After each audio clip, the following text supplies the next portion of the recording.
Welcome back, nerds. Fino here with a guide for FGO's Servant Summer Festival 2. This is the spiritual follow-up to FGO's very third summer event. The one where you help to draw doujinshi and BB forces you to farm 1,000,000 free quests because you missed the milestone you needed to advance. You're back in Luluhawa, but Lost Belt 6 hijack. Despite that, you can do this event just after completing Fuyuki, so new players can run face first into Hell 2. The core idea of this event is that you need to help the various doujin circles finish their projects. To do this, you harvest curry, energy drinks, and steak from free quests.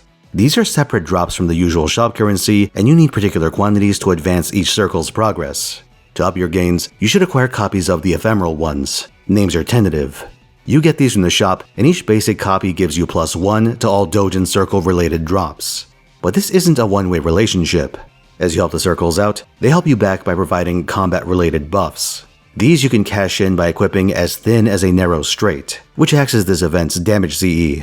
However, unlike other CEs that give general power mods, the circle buffs act as the damage bonus instead, and these scale with the depth of your relationship with those circles. When you MLB it, the magnitude of these effects are doubled. You can get copies of these from the shop, though the mission list has one too. That's right, missions. Servant Summer Festival 2 is technically a mission event, but it's one of the ones that you just get done in the course of doing obvious shit. So give it a once-over late into your farming, but don't sweat it too much. That said, you'll want to get it done for the goodies: lore, gold foes, Nocnaria copies, CEs, and command codes among other things.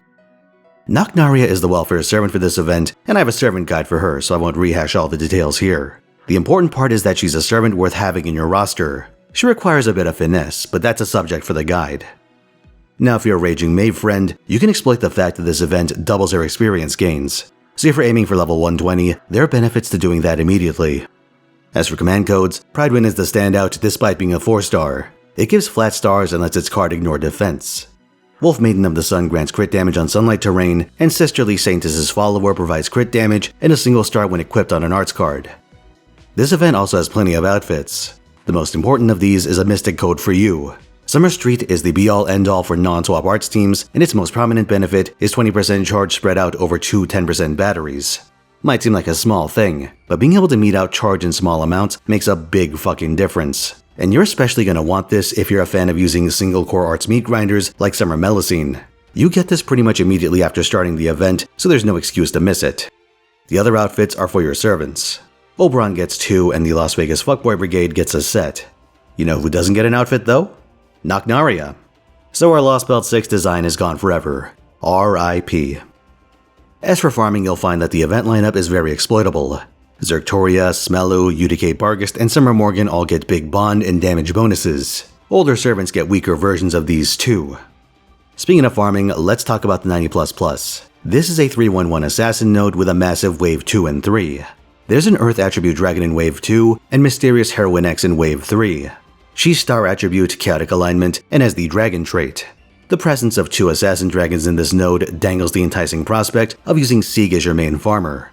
But despite him technically fitting in the dragon-shaped hole, he has one very big problem. His anti-dragon buff only lasts for a single turn, so you lose out either versus the big dragon or MHX. Can we give this guy a buff? Holy shit.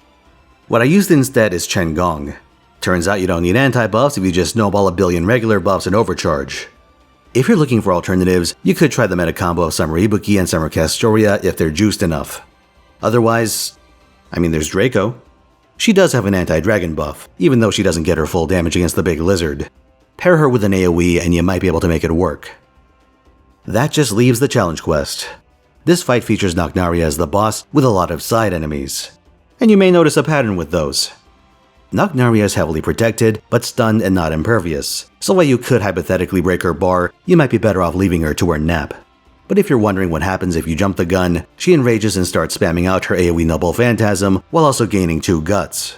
You'd have to be supremely confident in your damage to go this route, and you'd also want some major purge resistance. She starts removing her buffs if you tag her with damage, and this is a problem even before she enrages. I didn't do the Lunatic Challenge for the record, but what I heard about it back then suggests to me that 100% resistance might not be sufficient. Nocnaria's enrage happens if any of her Artorias are still on the field, so if you're getting close to breaking her bar, it might be worth laying off on the AoEs. For this fight, you could use single target attacks to assassinate the Artorias. Mysterious Heroine X, Squirtoria, and Zergtoria are all possible candidates, though each has at least one enemy that has defensive class advantage. MHX though has super effective damage against Saber Faces on her Noble Phantasm. Van Gogh can crit down the enemies with her usual stunlock shenanigans, and the benefit of using a foreigner in this fight is that even though they're at risk of exploding, nothing in this encounter resists them. No alter ego Artorias. Yet. Notably, Saber Mordred does bonus damage against Arthur trait enemies, so you can run her as your main attacker, assuming you have a way of keeping uptime on her Noble Phantasm.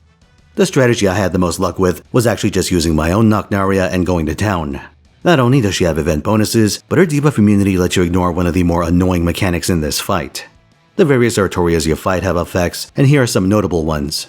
Saber Lily debuffs you with 2 stacks of buff block, Lancer Alter grants 5 turns of Invuln Pierce to the enemy team, MHXX taunts herself, and Castoria puts up 2 stacks of anti-enforcement defense and a defense buff, both for 5 turns. She also modulates her class advantage. If you successfully isolate Nocnaria, she loses her stun, defense, reactive purge, and debuff immunity. She also gains a defense debuff against Saber-faced servants, so if you manage to shepherd any to this point in the fight, you can do some actual damage now. On a proper break, she gets crit chance and accelerated charge.